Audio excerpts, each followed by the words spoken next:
Bonjour chers étudiants, aujourd'hui nous allons voir ensemble la grammaire française, la proposition simple. La proposition est l'unité principale de la langue. C'est à l'aide de la proposition que s'effectue la communication.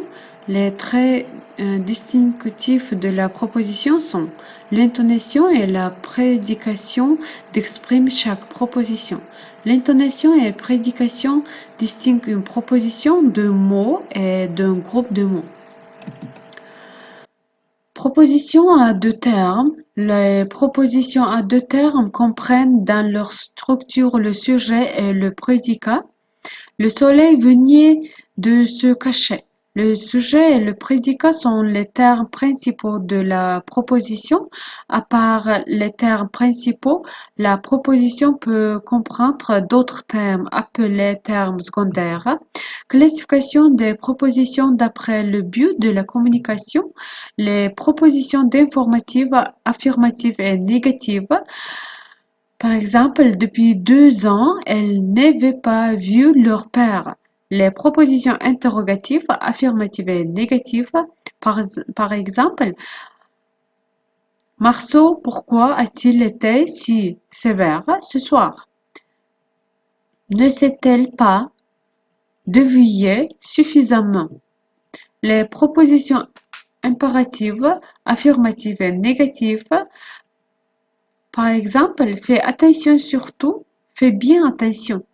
Tous ces types de propositions se distinguent par leur structure et leur intonation. Pourtant, toutes ces propositions peuvent être prononcées avec une intonation exclamative.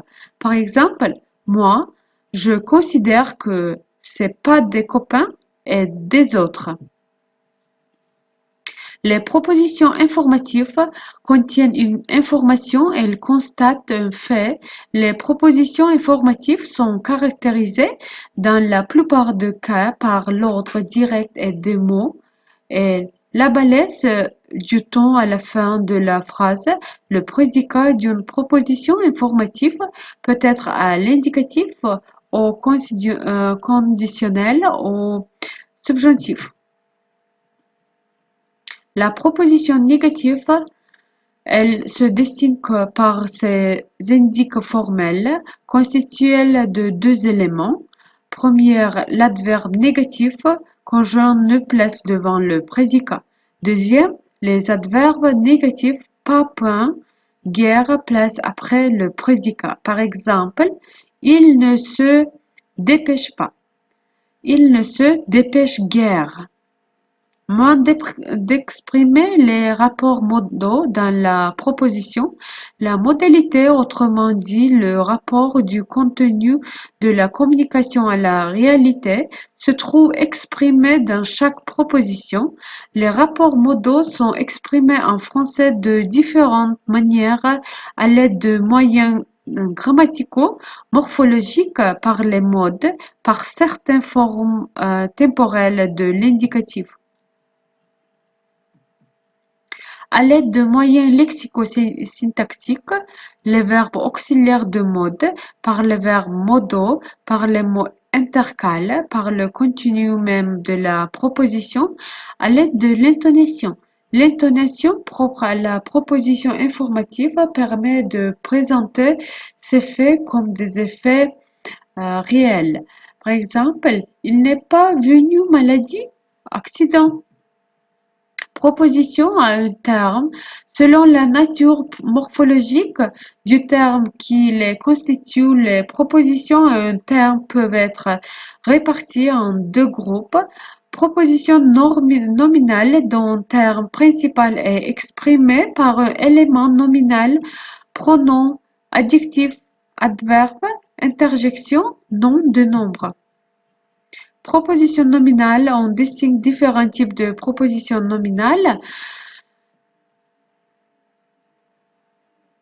Proposition nominale proprement dite, proposition nominative, proposition affective, proposition formule de salutation, proposition exprimant l'affirmation ou la négation de la dialogue, mot mis en apostrophe. Proposition verbale, on distingue deux types de propositions verbales à un terme. Les propositions dont le prédicat est exprimé par un impératif, les propositions dont le prédicat est exprimé par un infinitif. Propositions à terme réduit, il faut distinguer encore les propositions à terme réduit qui présentent d'après leur structure de type assez varié.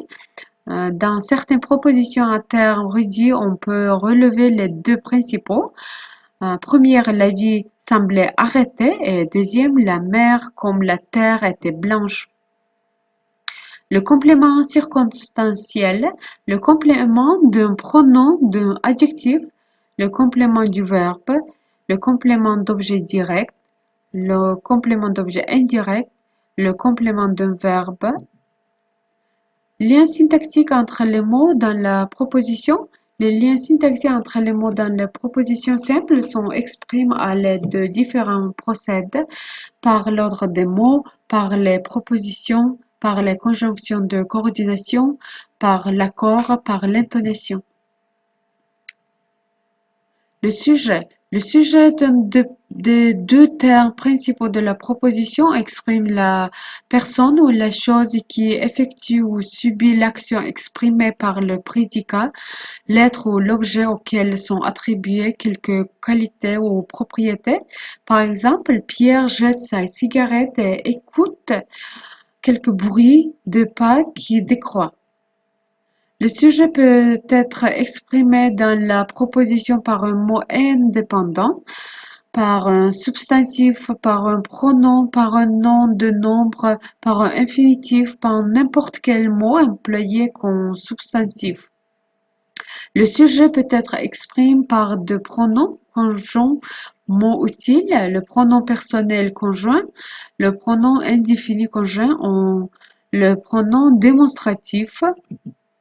Ce prédicat est le second terme principal de la proposition. Il dépend du sujet et exprime une action effectuée ou subie par le sujet ou bien l'état sujet, les qualités et les propriétés attribuées au sujet mais toujours localisées dans le temps et rapportées à la réalité. On distingue deux types de prédicats, le prédicat verbal et le prédicat nominal. Le prédicat verbal exprime l'action réalisée par le sujet ou subie par lui. Un verbe à la forme personnelle, un verbe à la personnelle employé comme auxiliaire est l'infinitif du verbe conjugué. Le prédicat verbal peut être exprimé par deux groupes phraséologiques figés. Les verbes pouvant être employés comme auxiliaires sont assez nombreux en français et contribuent à exprimer différentes nuances grammaticales. Les verbes laisser et faire expriment des nuances de voix. Les verbes commencer, se mettre, finir, se mettre et les locutions être en train et être en précédent infinitif contribuent à marquer des nuances d'aspect. Le verbe aller et venir emploie comme l'auxiliaire servant à exprimer des nuances temporelles. Les verbes pouvoir, devoir, falloir, vouloir, savoir, paraître, sembler, faillir, manquer et emploie avec un infinitif exprimant différentes nuances modales. Prédicat nominal. Le prédicat nominal exprime une qualité ou une propriété attribue, un sujet ou bien rapporte le sujet quelque classe. Le prédicat nominal est une forme de verbe copule et un attribut. Un attribut est le terme de la proposition introduit par le verbe copule qui exprime la qualité ou la propriété du sujet de la proposition. L'attribut est caractérisé par la place qu'il s'occupe après le verbe et par la possibilité d'être remplacé par le pronom personnel le, la, les ou un adjectif qualificatif. Merci pour votre attention. Aujourd'hui, nous voyons ensemble l'attribut, le sujet. Au revoir.